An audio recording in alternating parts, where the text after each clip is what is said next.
کی इस वीडियो में हम बात करेंगे हिस्ट्री के सबसे बड़े नमक हराम यानी सबसे बड़े गद्दार मीर जाफ़र के बारे में। मीर जाफ़र कितना बड़ा गद्दार था, इस बात का अंदाज़ा इस बात से लगाया जा सकता है कि आखिरी वक्त में अंग्रेज़ों से जा मिला था। दोस्तों, ये कहानी शुरू होती है उस दौर से जब औरंगज़ेब आलमगीर के इंतकाल के बाद सभी रियासतों ने अपनी अलग अलग आज़ादी का ऐलान कर दिया था और इन्हीं आज़ाद रियासतों में से एक रियासत का नाम बंगाल भी हुआ करता था। बंगाल के मुर्शिदाबाद में आज भी आलीशान महल के खंडरात मौजूद है। दोस्तों, आप लोग जब इतिहास के पन्नों को पलटोगे तो आपको ये मालूम चलेगा कि मुर्शिदाबाद के ये सारे खंडर 200 साल पहले महल हुआ करते थे और इस महल के मालिक का नाम था मीर जाफ़र। मीर जाफ़र न तो इतना अमीर था बल्कि वो तो एक कमज़ोर और एक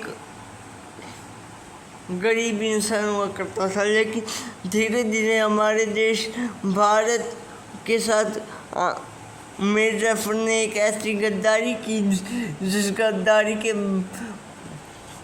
बाद वो पूरी दुनिया में मशहूर हो गया। और आज भी जब भारत बांग्लादेश जैसे देशों में और पाकिस्तान जैसे देशों में जब कोई गद्दारी करता है तो उसको भी गद्दारी करने की वजह से मीर जाफ़र कहा जाता है, यानी कहा जाता है ये तो बिल्कुल मीर जाफ़र है। दोस्तों, उन दिनों बंगाल के नवाब अली वर्दी खान थे, यानी बंगाल की पूरी रियासत अली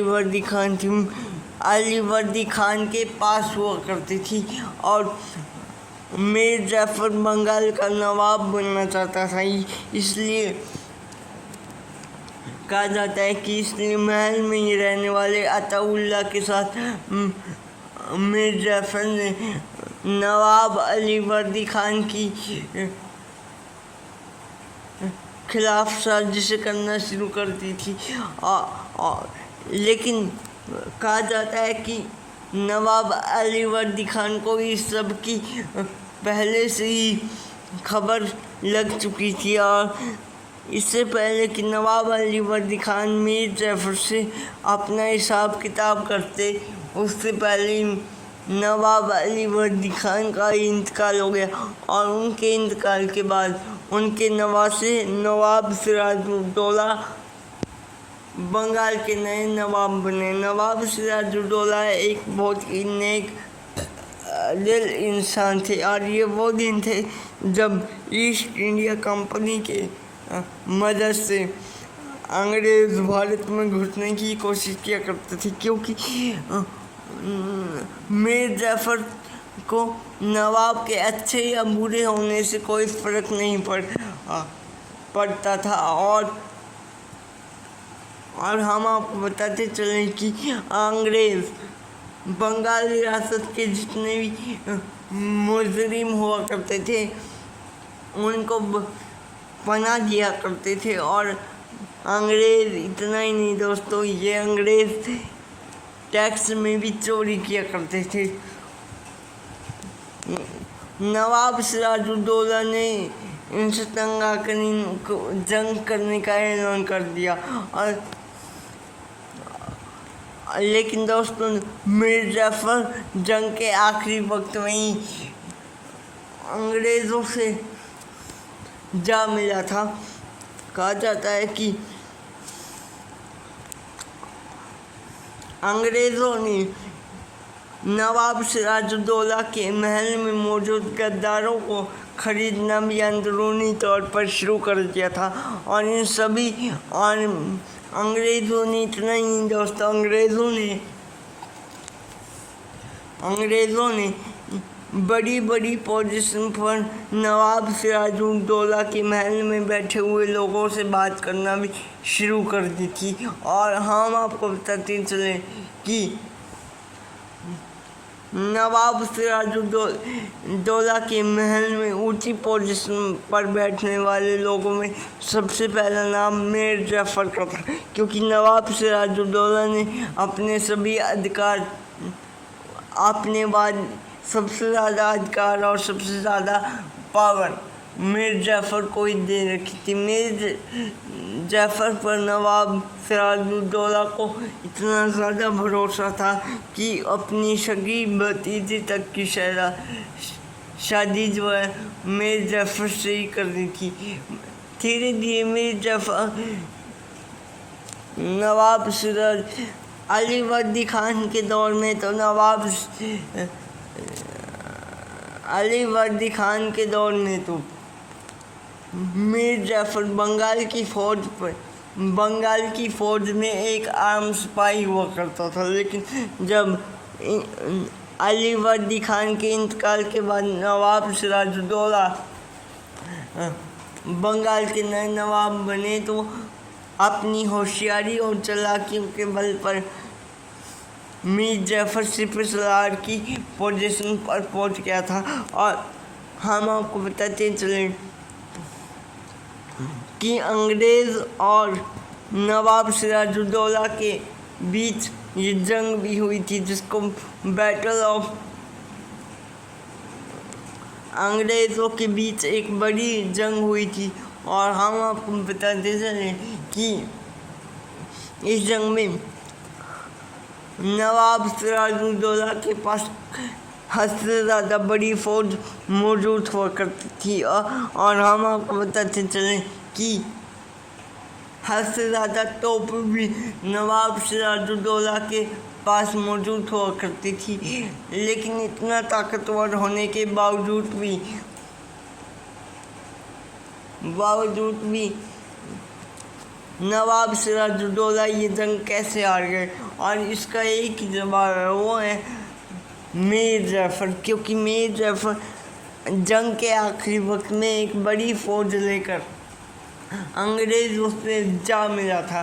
कहा जाता है कि नवाब सिराजुद्दौला को पहले किसने खबर दे दी थी, और नवाब सिराजुद्दौला ने पगड़ी उतारकर मीर जाफ़र के कदमों में रख दी थी और कहा कि ए मामा, आपने ही मुझे ये पगड़ी पहनाई थी और इस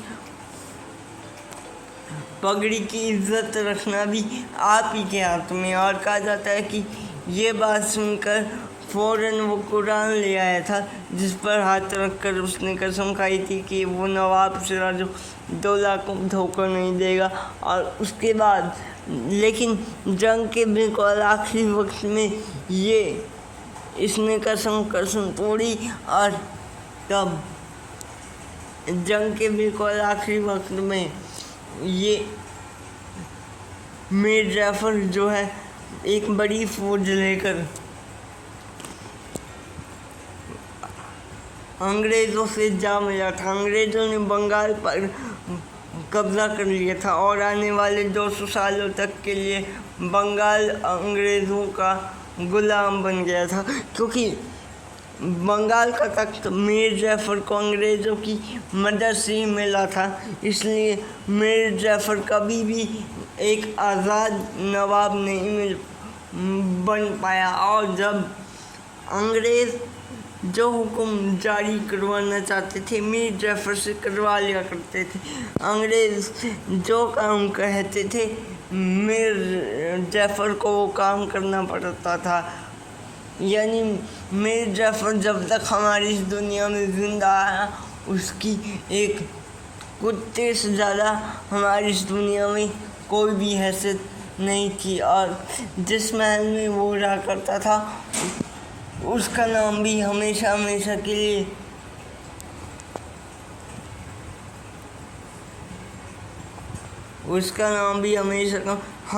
के लिए नमक हराम देवड़ी रख दिया गया था। और जब नवाब सिराजुद्दौला अपने परिवार के साथ पटना की एक स्टेट खानका में अपना बेस बदल कर रहने लगे थे, तब भी मीर जाफ़र को उन पर ज़रा सा भी तरस नहीं आया। اور میر جعفر نے اپنے سپاہیوں کو یہ حکم دیا کہ فوراً